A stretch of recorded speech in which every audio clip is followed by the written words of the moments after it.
بسم اللہ الرحمن الرحیم۔ اس وقت ہم شہداء احد کے قبروں کے پاس ہے۔ یہ 3 قبریں ہیں، ایک حمزہ رضی اللہ تعالیٰ عنہ کی، اور ایک مصعب بن عمیر، اور تیسرے عبداللہ بن جحش رضی اللہ عنہ اجمعین کی یہ قبریں ہیں۔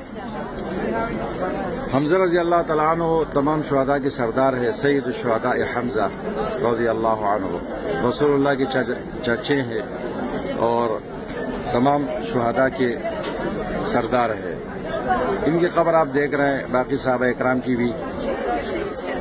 تو دنیا کے تمام اولیاء جمع ہو جائے ایک صحابی کے برابر نہیں ہو سکتے ہیں، اور یہ صحابہ اکرام اس امت کے افضل ترین لوگ ہیں۔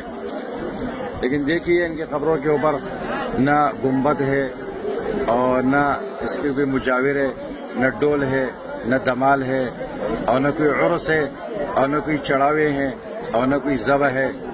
اس لیے کہ صحابہ اکرام نے لوگوں کو شرک سے نکالنے کے لیے جہاد کیا تھا، تو اللہ تبارک و تعالیٰ نے ان کی قبروں کو بھی شرک سے بچا دیا۔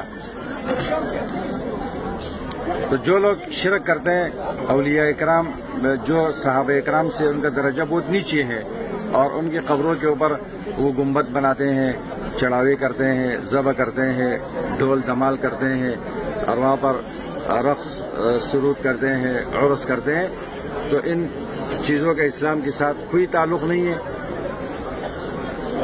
ان شہداء کے سردار کی قبر اللہ تبارک و تعالیٰ نے خرافات سے بچائی ہے، اس لیے کہ انہوں نے لوگوں کو شرک سے نکالنے کے لیے جہاد کیا تھا۔